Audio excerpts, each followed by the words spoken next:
Okay, so that's the market. Let's look at some of the earnings that have been coming through the day. We've just been speaking about the IRB numbers. Bajaj Finance also reported numbers just a while back, and Mr. Rajiv Jain, CEO of Bajaj Finance, is now joining in. Mr. Jain, afternoon. Thanks for being with us. So do run us through the quarterly trends and how you're looking at the business at this point. Yeah, so we acquired close to 6.25 lakh customers in the fourth quarter, taking the total tally to 28 lakh customers in the full fiscal last year. We crossed for the first time 5,000 crores of disbursements in a quarter, disbursed 5,100 crores in the fourth quarter. Total income was up 35% to 843 crores for fourth quarter, and profit after tax was up 164 crores for the fourth quarter. Essentially, strong volume momentum and strong credit performance across all our lines of businesses helped us to deliver a 52% quarter-on-quarter growth in the fourth quarter. Rajiv, the numbers that you've come out with are absolutely stellar, and help us understand this at a time where we've seen credit offtake fairly muted across most of the large banks.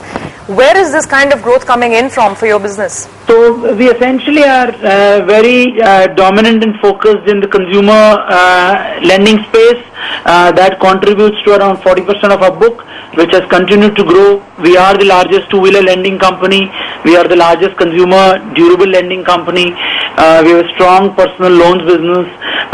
So consumer and SMEs have continued to grow very strongly. In fact, the commercial business has degrown on a year-on-year basis by 31%.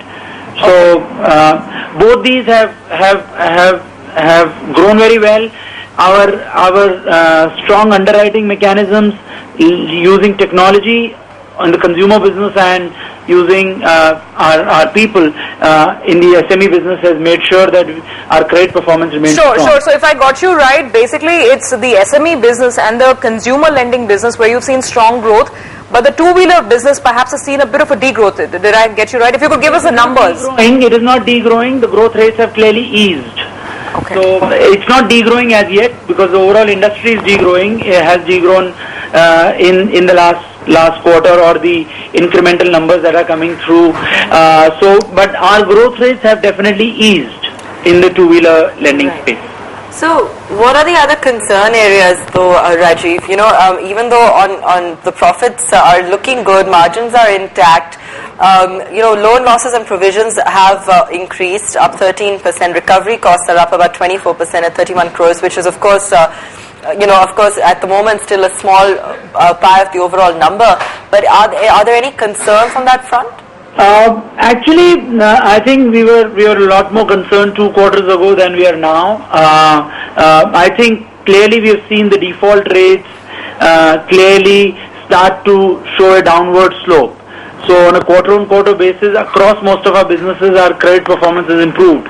Our current set of customers with no defaults, across lines of businesses, we have 11 lines of businesses, have actually improved.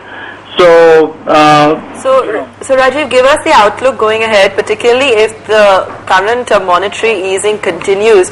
By when do you expect to see some amount of an effect of that when it comes to your balance sheet? So far, the transmission has not played out. Except for the Jan cut, we have not seen any incremental impact of rate cuts transmitting on the borrowing side. However, on the other side, actually, to the point that you asked earlier, we are seeing much more intensified competitive activity in the home loan space and a lot of other consumer lines, because the commercial lines for most banks are either not growing or degrowing. So the intensity of competition is probably one area of trouble from that standpoint. But from a guidance standpoint, I think we should grow 20 to 25%. Now, I think quarter one will determine how strong our growth momentum is, and based on that, we can review the guidance. All right, Rajiv, thanks so much for joining us and taking us through your numbers. A good set of numbers there for Bajaj Finance. The stock is up about 0.5%, and as he said, at least it's a little better than it was a few months ago as well. Okay, we've got lots more coming up for you. When we return, we take stock of how and why the markets are moving up to this extent. We've got a fund manager survey also conducted by Bank of America Merrill Lynch that shows that bets on India are rising. Those details when we return.